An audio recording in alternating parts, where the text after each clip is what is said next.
We're gonna start with holy. This is attempt number 3. Yes, and now we're like, we hope we get this done the right way. So, if you cannot tell by the title of this video and the picture in front of you, we are talking about the newest Devil May Cry game. Yes, you better get the best picture of Devil May Cry. Yeah, it's a spin-off of Devil May Cry called Devil May Cry. Okay, all kidding aside, we are talking about the most recent release in Square Enix's very long-running Final Fantasy series. Final and Fantasy 16. bumpy series. Well, here's the thing. From 1 to about 10, it was pretty solid. Like, just keep climbing, right? Or at least stay at the same level of quality. Yeah. 12 11 was a disaster.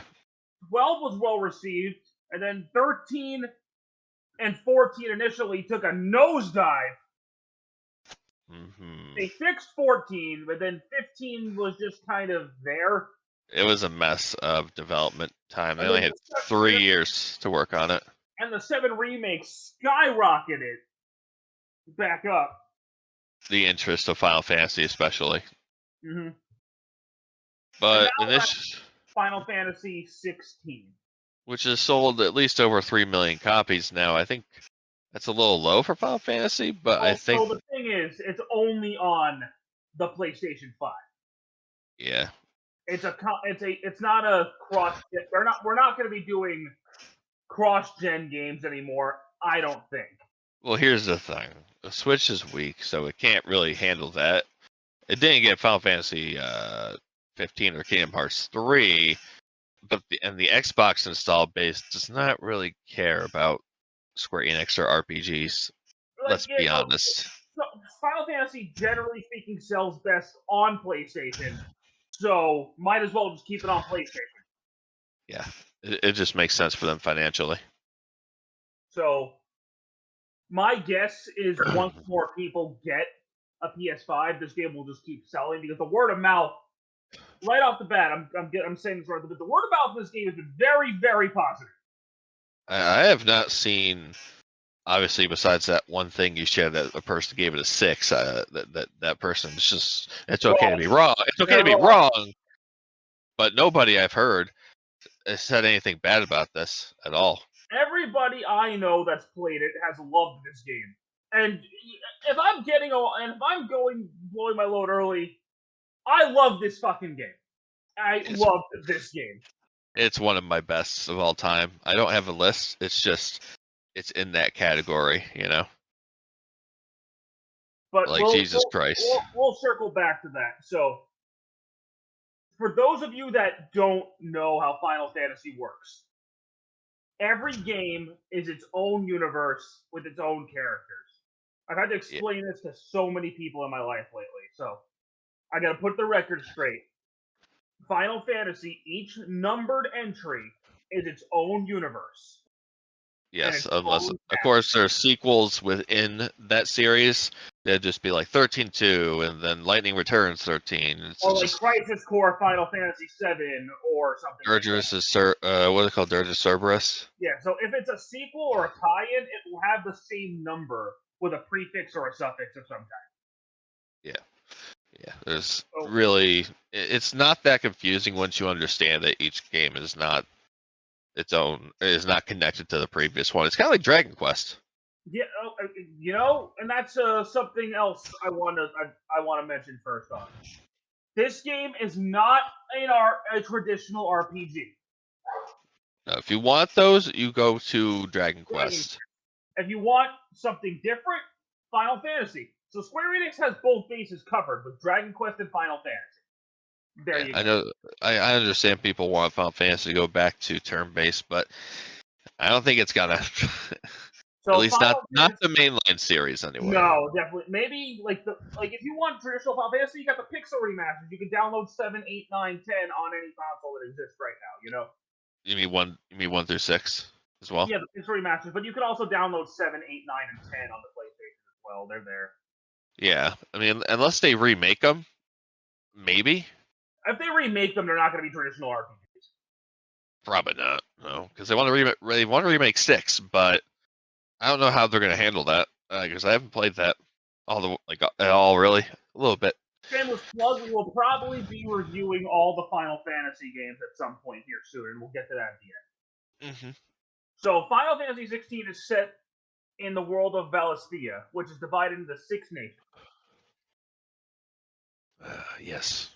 which all have access to crystals and dominants. And the dominants in this game are essentially the summons from the previous game, except they each control one summon.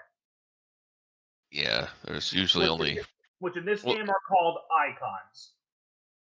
yeah, there's only like what 6, 7 dominants, I believe. There's supposed to be 6. There's a 7th, and we'll get to that later. Yeah, I don't think there's any follow up on it, but yeah. So this game puts you into control of Clive Rossfield, who is the heir to the throne of one of the kingdoms, Rosaria, or is supposed to be. Rosaria at But Phoenix Gate. He wasn't chosen by the Phoenix to be its dominant. His younger brother Joshua was. Mm-hmm. But Clive does not hold any anger or resentment towards Joshua. In fact, it's quite the opposite. He decided that he was going to be Joshua's guardian, a shield. But he still received a portion of the Phoenix, so he can still use some fire powers. But the dominant is the younger brother, Joshua.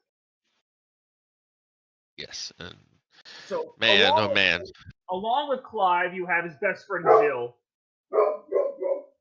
Here we go. You have Jill. You have his father, who is. I'm not going to do that. I'm not going to do that. Not going to do that. Yeah, what do you mean? I wanted to compare him to another character, but I don't want to give it away just yet. Oh, spoiler alert! This video will contain spoilers for a relatively new game. Yeah, so if you don't want to watch and see all the spoilers, don't watch. Clive has been trained by the captain of the guard, and Clive has become a really, really powerful swordsman. Like incredibly strong. Yeah, so his father, Duke Elwyn, and his mother, Annabella, I think. Yeah, Annabella. Annabella is a bitch. Fuck that bitch. She's such a. I hate her so much. Is invaded by another kingdom, Sambrek soldiers, and their father, who is basically Mufasa, is decapitated right in front of Joshua. And blood gets splattered all over Joshua. It's like, oh. Joshua fucking Super Saiyan rages and turns into the Phoenix. Yeah. Phoenix is attacked by Ifrit. What? There's only supposed to be one dominant of fire, and it's supposed to be the Phoenix. Where did Ifrit come from? Why is there Ifrit?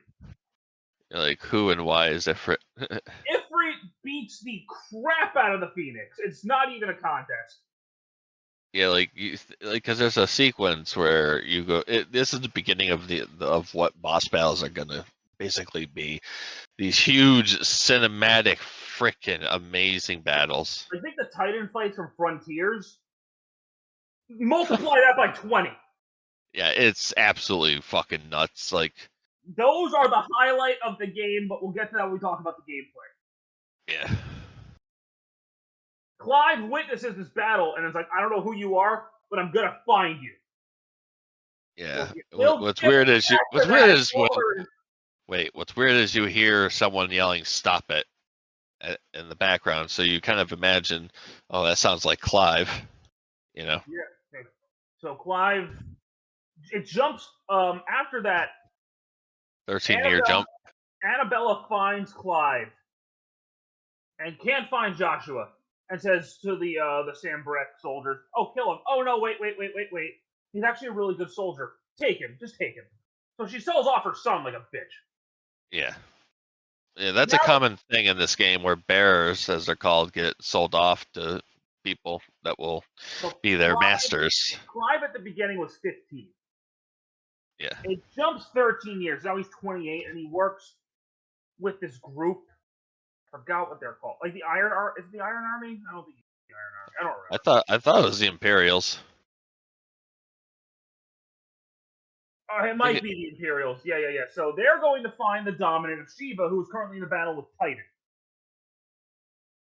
For some reason. The two kingdoms are fighting each other, and Shiva was enslaved by one of them. Yeah, and then Odin. Oh no, wait, that's a later battle. That's later with That's you're thinking about with Bahamut. Yeah. So Clive defeats Shiva's dominant.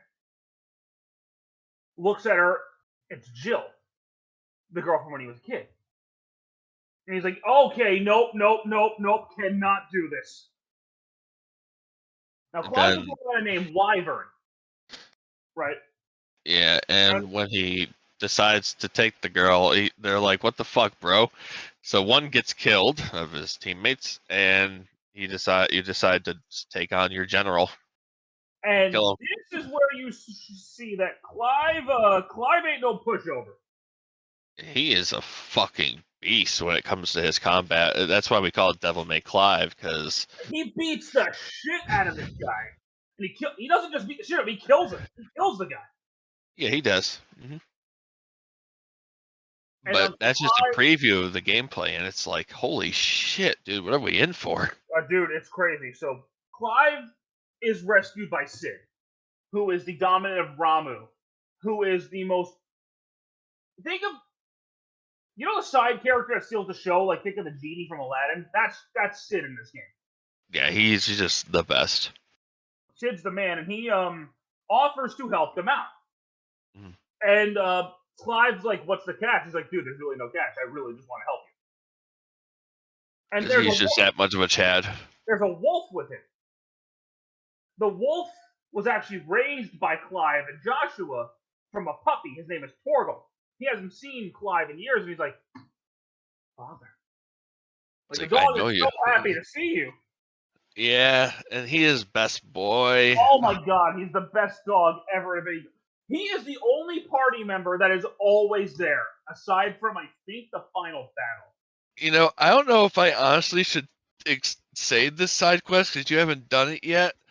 But at the same time, it's such a wholesome little fucking side quest at the end game. We'll talk about the main story, and then we'll talk about some side quests after. It's just, I know, but it's just more so.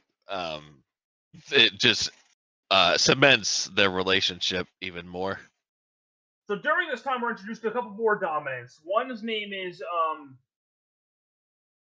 Kupka, Hugo Kupka. Yeah, and Lady Benedicta. Yeah, they're both dicks. Benedicta is the dominant of Garuda, and Kupka is the dominant of Titan. We'll get to them later. Then we did see at some point early on Odin as well. Like his dominant, I don't remember his name, Barb something. So Clive tells Sid about the second dominant of fire, and the reason he fights is to try and get vengeance for his brother. He won't be able to rest until he does. So Clive's informant Sid's informant Gav says, yo, I saw a dominant of fire. We'll get to that. So they go tracking it down, but they end up finding Benedicta, who Clive defeats and takes her power from her. And then she just loses it. So the thing about this is he only took a portion of Garuda's power. She was still able to turn into Garuda.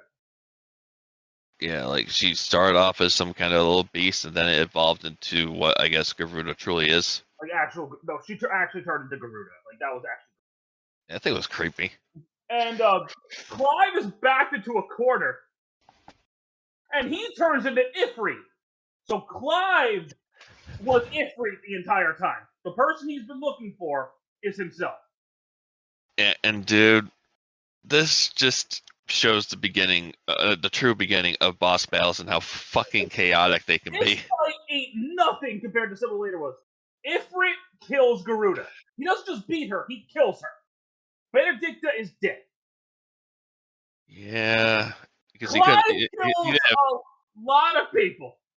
He didn't have full control, I believe, at that point. That might be why he killed her. So Clive freaks the fuck out. He's like, "Oh my god, I killed Joshua. It was me. I did it." And Sid's like, "Dude, get yourself together. You didn't do it on purpose," type of thing. Oh yeah, it's a scene where he's all like naked. naked and strapped up or chained up, and he's telling him Sid to kill him. Like I'm like, oh Jesus, and he said, "As pretty as you are, you're not my type. So get your clothes on." I was So like, during bruh. all this, you also found Benedicta had the Dominant of Fire kidnapped. If they're if Clive is Ifrit, why is there another Dominant of Fire? I mean, These are questions, right? uh-huh. Big questions, So I'd say. Jill heals up, and they start bonding. They start reconnecting, and they realize that the only way to actually save the world is to destroy the Mother Crystals. Is it now? The best thing to do is destroy the Mother Crystals. Because the ether from the crystals is sucking life away from the planet, thus also creating the blight. During all this, we've been introduced to a character called Margrave. We didn't also say any background on what is actually really going on. Why There's a thing called, don't you handle that part? yeah, there's a thing called the blight that's taking over the land because ether is being sucked out of the planet by these mother crystals, and just people using magic for so long, and they don't know what to do about it. So all these places are just fighting over territory, and that's why there's so many wars going on. And it's like, oh shit. Clive isn't really part of any of that, but he's got to deal with it on his way to find himself, as we're gonna see. Not really find himself, but more so understand the truth. Yeah, pretty much. Yeah. So going back, this guy Margrave reveals himself to be Joshua. Joshua didn't die. It was like, oh shit. No, Well, he survived. didn't wait, no. Sid is still around at this point, right? We're getting there. Because I forgot if he was there in that thing or if it was just uh Clive and Jill.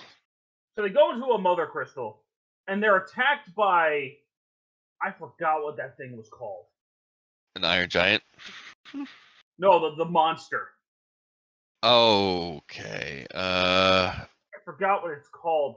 But starting here, Clive learns to accept the fact that he was, in fact, Ifrit and learns to control it. Not quite control it because he But still he, can't summon it at will. well, this is where he gets the limit break. So he's getting there. He learns to accept that and can sort of use Ifrit's powers. And he uses it to defeat this monster. But the monster does, in fact, kill Sid. Yeah, he gets him, and one of my friends who's wrong says they fucked that scene up with the music, but Yeah, fuck you. yeah, and it's like no, it didn't. I'm like I didn't recognize. I wasn't paying attention to the music, man. I was paying attention to the dialogue and the fact that Sid is dying right there. There's a lot of hints that Sid was gonna die anyway because his arm is turning into stone, and like after using your abilities for a while, unless you are gifted like Clive, it's gonna drain you till you die. But so while they defeat the monster, it is revealed to just be an extension of an evil being called Ultima, who is the one spreading the blight and is a And demented looking son of a bitch. he's fucking creepy, and he sounds very unnerving. Just really weird. Just the way he talks is very like low bar like voice, but at the same time, it's just his inflections are very static. I don't know how to I don't know how to explain it. You know what I mean, though, right? Yeah. So Joshua seals All Ultima in himself, or at least a part of Ultima in himself. yeah, so he can't quite go wrecking havoc yet. So going back a little bit, Kupka, who legitimately was in love with Benedicta, had their home base attacked. Like sent them after what's the place called? You know what I'm talking about. Yeah, and he got it. Isn't this when he got a box with her head in it? Mm-hmm. Yeah, that was kind of fucked up. He thinks Sid killed her, and your home base is just wrecked, right? Just fucking wrecked. Yeah, people that actually do die that they mention later on in side quests. So the game then jumps 5 years, and Clive has now taken the name Sid up. He's Sid now. Just to honor his name, basically. During this, we're also just to another kingdom, which is where Clive's mother married another king and had another son. I forgot the other son's name, Yeah. but you know what I'm talking about. Yeah. We are introduced to probably my other favorite side character besides Jill and Sid, who is Dion. Yeah. He is the dominant for Bahamut. Bahamut. And he's the head of the Dragoons, and he is a freaking badass. He's freaking strong too. He's strong. He's cool as fuck. He's if they did another game in this universe, I would like to play as him. I think he's really cool. Yeah. But regardless, he does not like Annabella at all. And But he can see right through that shit. we'll get back to it because that's going to come to play later. And he hates the child because that kid's taking up the throne instead of Dion. There's more to it than that, and we'll get. Well, yeah, that initially pisses him off, but he knows something's kind of weird going on because his father has changed his personality so rapidly ever since she came into play. So keep that one in mind. Clive has been keeping Sid's plan going, and he's still trying to destroy the Mother Crystal. And the plan is so every man can die on his own terms and not be dictated by like the laws of man and all that stuff. Or they want a world where everyone is free to make their own choices, where there's no what's the word? Higher up commanding them on what life should be. It's basically what the real world. It's basically almost an allegory for a real world where everyone should be treated equally and fairly, no matter what you are / do. Yeah, because in this game there's a lot of prejudice themes, racist themes. Oh yeah. Yeah, it's pretty fucking like it hits you hard, and I think this game's message may change a lot of people's perspective on this kind of stuff in the real world. So Clive goes to destroy the Mother Crystal in the Iron Kingdom, and he ends up meeting Hugo. And doesn't he meet him in Rosaria? He meets him there first, but he ends up fighting him there. And but you forget the coolest part is like it's like Sid killed Benedicta. Oh, I'm getting there. Okay. I'm getting there. I wasn't skipping that. Yeah. He's like, no, Sid didn't kill Benedicta. I did. I killed Benedicta. They fight, and Clive fucking pulverizes Kupka and chops off his hands. Yeah, it's like slow-mo too, and you're like, what the fuck? And you steal you steal a portion of Titan's power. I think he stole it all because because he turned there's another boss fight later. Well you stole all of it from Garuda, but you still fought the Icon. No, see, he only takes a portion of their power. He never takes all of it. Well, because there's a cutscene saying like he's weak now, like he can't do what he could before. But then the crystal, they can still prime, but they lose their minds. They can't control it anymore. Oh, okay. So he has only a portion of their power. Fuck. Yeah. Okay, had to get that cleared up. So then you fight Titan as Ifrit. Oh my god! It starts out. Whoa! It just starts out relatively normal. You're like, oh shit, Titan's pretty fucking big, man. Like he was. And it's like You're it's kind of right. okay. You're like, You're "Okay." Ifrit. He's bigger than you, but it's like, okay, this is sort of manageable. Then he turns into like a Godzilla-sized beast, It might as well be fucking Mount Everest. and you're like, okay, let me just run up his arm.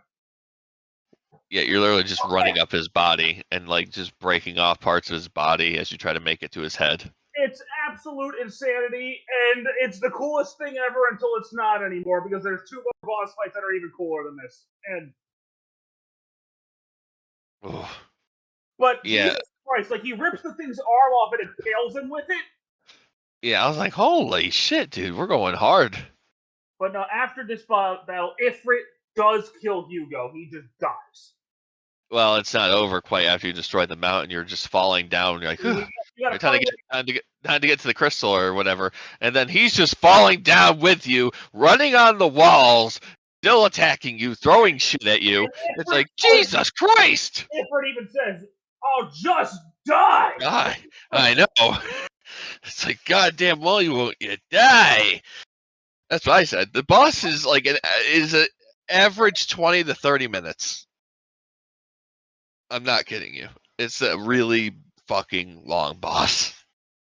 But oh man, but Hugo is in fact dead.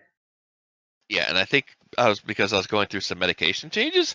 Those bosses knocked me out. Like I felt a little tired after fighting them. I'm like, oh my god. Like it's not because they're hard. It's just there's so much. It's like I need a break. So Joshua meets with Dion. Not before Dion makes out with his attendant, which was just a big oh. Yeah, Okay. yeah, pretty much. It was funny, but I found it more funny. It was just like, okay. I wasn't even gonna mention that he was gay, but here we are. Yeah, here we are. Hey, and this game has no representation, huh, guys? Yeah, fuck you. Honestly, guys, Yeah. get the fuck over. Why isn't everyone? Why is everyone white? Why is everyone European? It's like because that's the style game they're going for. you know. But Dude. Like, yeah, but so Joshua convinces Dion they need help with. Torgal wanted to let us know that he's a good boy. Yeah, yeah. So you were saying? Dude, what was I saying? All right, so back. Okay, so Joshua The convinces Dion that your kingdom is messed up and I need your help. And Dion's like, okay, let me handle this and then I'll help you. But so during this, Dion finds out that Annabella has been manipulating his father, and the child is actually Ultima. Yeah, so I'd say Ultima more so was controlling probably both of them. And so he was like, yo, you're seriously gonna this traitorous bitch. And he goes to kill the kid.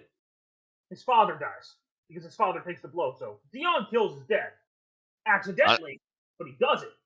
I think the kid probably like just kind of because I think he has mental control over the king and even Annabella to an extent now.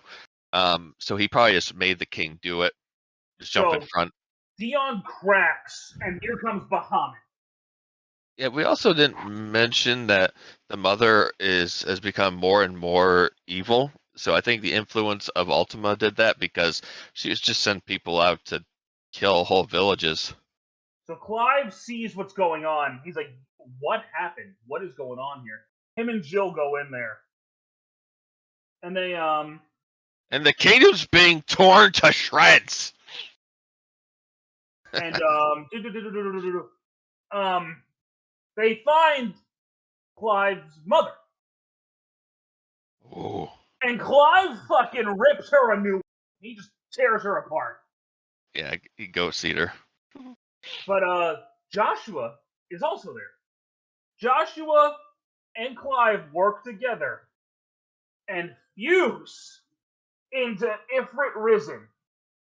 This is one of the coolest things I've ever seen with Fly the into space above the Earth Well, you first start on Earth, then you go into space. And It's just it's literally like the best thing ever in a video game. Like, my eyes were like, bro. like they break through a Zeta flare. That shit was so cool. Was it Mega Flare? Oh yeah, Zeta Flare. It's And Zeta flare. so who's stronger now, Donald Duck or him? Bahamut, because Bahamut didn't almost die from Zeta flare. Oh yeah. Ifrit just flies through the Zeta flare, so Ifrit prison's gone. They defeat Bahamut, who then does in fact kill the child. Yeah, and he said that was for my father. And then the mother freaks out, but then for some reason she starts to see Ultima in Joshua.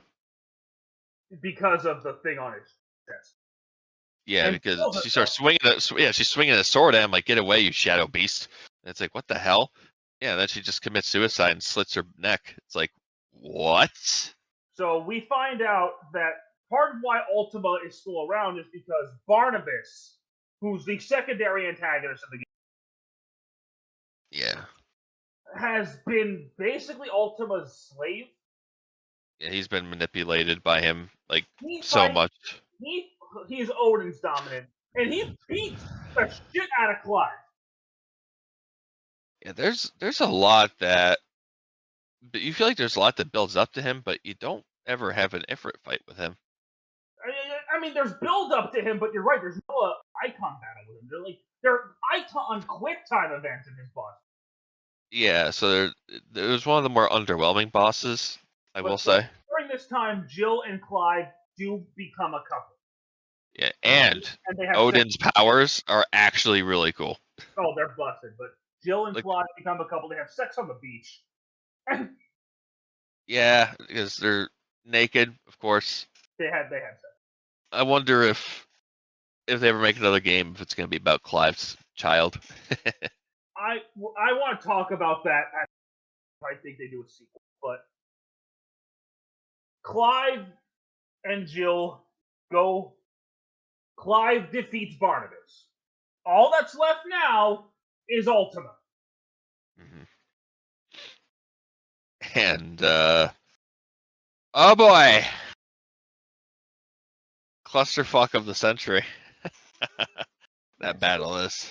So Joshua, Clive, and Dion say their goodbyes because Dion joins you now, like fully. He's on your team. Mm-hmm.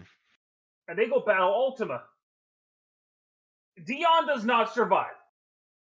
No, well, it was really funny because he's charging up a blast, and then he eventually just like sends it around the blast that's being blasted at him, and then Ultima says, "Oh." But during this battle, Ultima turns into another Ifrit. Yeah, so that's what the god form looks like, apparently. But at this Sort of. point, Clive has the powers of every dominant. Ifrit, Phoenix, Bahamut, Odin, Shiva, Garuda, Titan. He has all of them.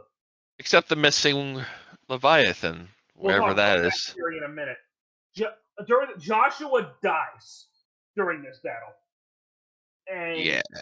Clive defeats Ultima fair and square. No bullshit, no cheating. He fucking. And it was amazing. It's fucking crazy.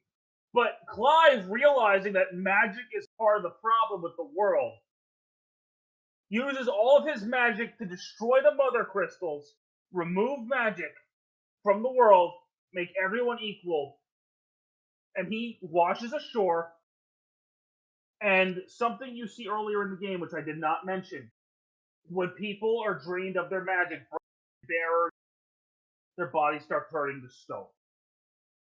Clive turns to stone, but you don't see him die. Yeah, because there's a very questionable side quest that Hippocrates says when your adventures are over, you should pick up the quill and write down all your adventures. The game deliberately does this. It gives you. The game doesn't tell you you're wrong, you dead or alive. It gives you reasons to believe both. Yeah, but yeah, if you do the side quest, though, you have a bigger reason to believe that he did survive and wrote this book that we're going to explain in Joshua's memory because he died. Joshua does. Clive resurrects Joshua absorbing Ultima's powers. I missed that. Or at least tries to, as far as we know. No, he does. It happens. You don't see him afterwards, though. You don't see him, but I think they actually did confirm that Joshua survived, or he was resurrected. Right. Not on screen, but on screen, but you just got it's implied. So the game ends a long time after. And you see these two kids playing as Dominants after reading a book written by Joshua called Final Fantasy. And that is one of the most fucking beautiful endings I've ever seen. Yeah, it makes a lot of sense, because who knows how many years this has been after those events. Now, here's the thing. It's questionable who made the book, though. We'll talk about that soon. So, if I'm being upfront and honest, us talking about it isn't going to do the story justice, right? No.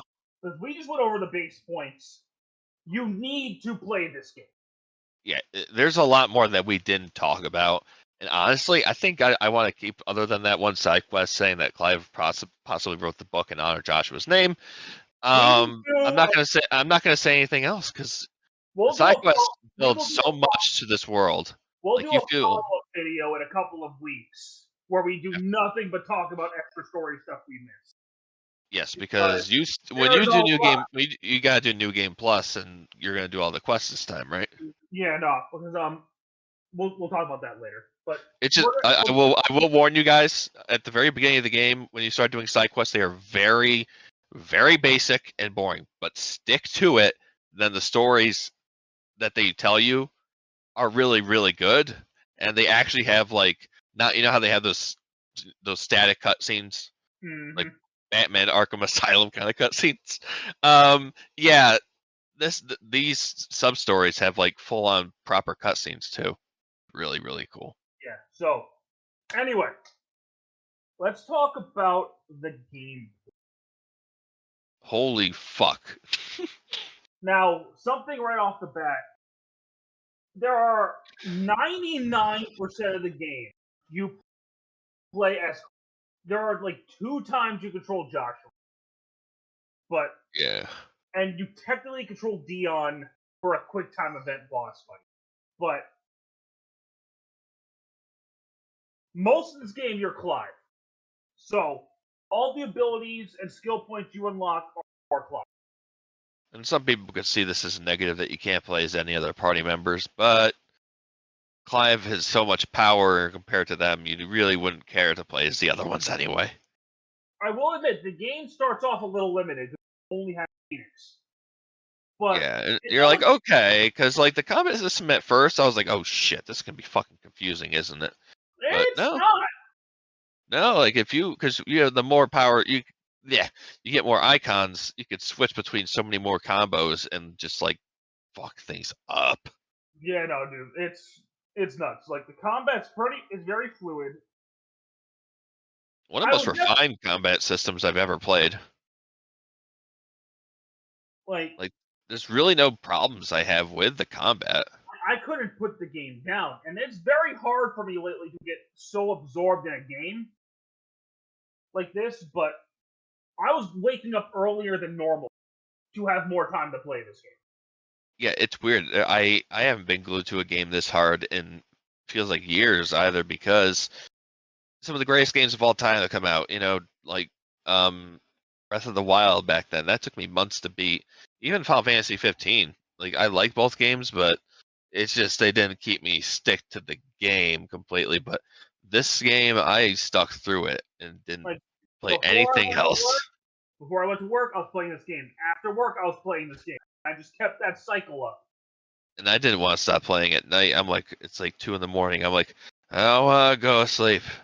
I'm gonna drink some coffee. I must play Devil May Cry, but that's what this game does to you. Like, you don't want to put it down. It's because of the combat. It's not the story. It's story, major fucking investment, like Absorber. But that gameplay, it's so hypnotizing. If we're And just when talking you about do character, good, you feel like a fucking badass when you know how to use the combat to your best ability. here's one thing that could be a negative to some people.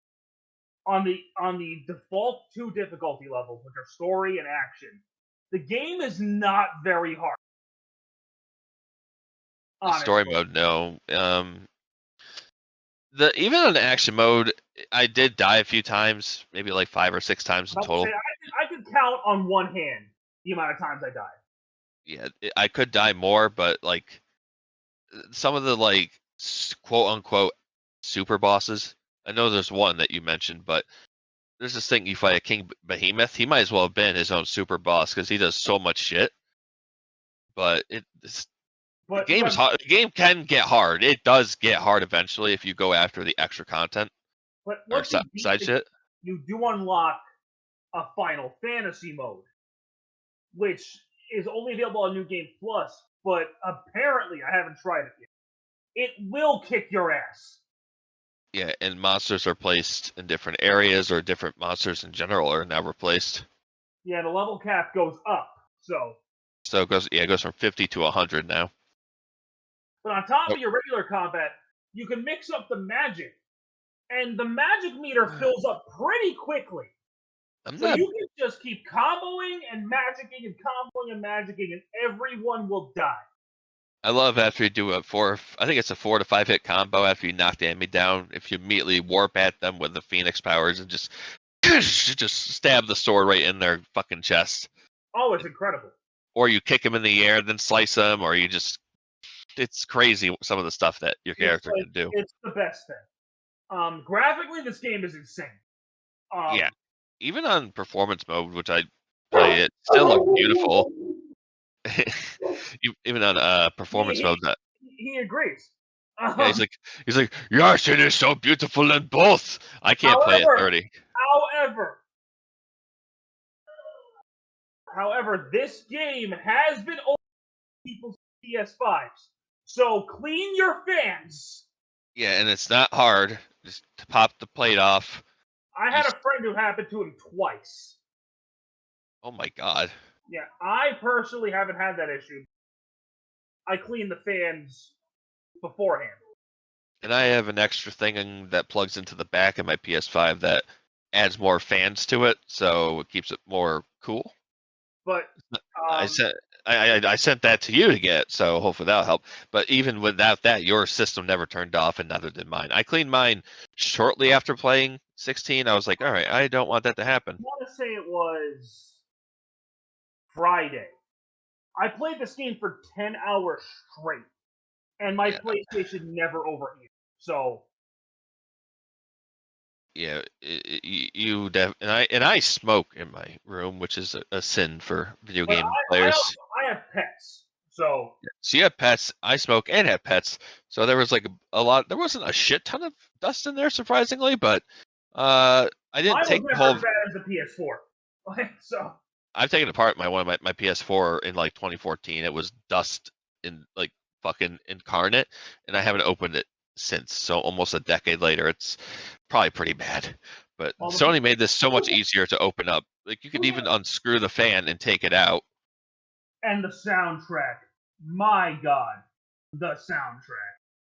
I get chills sometimes when certain themes start playing with certain cutscenes. Like, I love the victory jingle in this game. So Yeah, yeah, it's a it's lot not over. It's not darker. over. It's not overused, and it's only whenever you beat like a major boss, I'd say. It's darker Yeah, than it has normal, a darker tone. I like that. but it fits. It fits the game so well. And I gotta say this: this is the first game on this console that's not a remake. Because I love Final Fantasy VII remake. I love the The Dead Space remake. yeah, that was a masterpiece too, but that's a remake. This is Yeah, the first original game this console generation that I would say is an absolute masterpiece. And yeah. I'm like this at the one, 9.5 and 10 mark every now and then, but I'm starting to lean towards masterpiece. like this game is probably, in my opinion, the single best game on the PlayStation 5 right now. And And it is so last, far my game of the year. and it's blasphemy that you say you prefer this over the original Final Fantasy VII. I do. Because I love the original Final Fantasy. Don't get me wrong. But the character of Clive and the gameplay kept me so compelled. And this game is still in my head a week. It's gonna be in my head for quite a while. It's gonna live rent free in there. Dude, for real. And I love the cast. I love Jill. I love Sid. I love Joshua. I love Dion. I love Torgal. Clive is the man. Ultima is a disturbed villain. The only character I really didn't care for was Barnabas. Yeah, he was kind of just there to be. Annabella, I could not. But that's what makes her a great villain. It's because you want them to kill her. Yeah, you do, and just the relationships with all of the characters all just clicks. Even like people like Gav, who's a side character, still plays a major role in everything. And he wants to be a dad now at the end of the game, so that's kind of funny and like really, really wholesome. Speaking of that, we're gonna do some follow-up videos soon about story theories and where this series will go if they decide to follow it up, like 16, not 16, like with 13. Yeah, like a There's a 16-2 lot or something, or I don't know. But I would say if you have a PlayStation 5, even if you don't, go get one and then go get this game. Even if you're not a Final Fantasy fan, you're gonna love this game. If you're a fan of games like Devil May Cry, Ninja Gaiden Black, God of War, the old Bayonetta. God of Wars, yeah, Bayonetta, stuff like that, this is right up your alley. But I'd say this is better than Bayonetta's combat system. Dude, this game's long, too. It took me, I want to say 30 or 40 hours to beat. It's a long game. It took me a little bit longer because I did all the side quests, and that adds its own like 3 hours probably. But, like, let me tell you, I cannot give this game strong enough recommendation. If you have not played it, stop watching this video and go do it. Yeah, because you're in for a masterpiece. Trust me. You are. But with Like, all of that said, I love this game with all of my heart. And I can't wait for the PC port because then you're gonna see people replacing it with like Cloud or Sora or Shrek. It'll be amazing. so look forward to our follow-up video where we're just going to talk about the story and the possible future and some more side quest stuff. Yeah, the side quest stuff might take you a bit because you gotta do them. We'll figure that out. So look forward to that probably sometime next week, and we'll go from there. Yeah. So Alex, do you have anything else you would like to add? Not really, other than if you're gonna play this game and you want the fullest story, do all the side quests. All right. Well, I want to thank you guys so much for watching today. I hope you enjoyed it and have a pleasant day. Take care.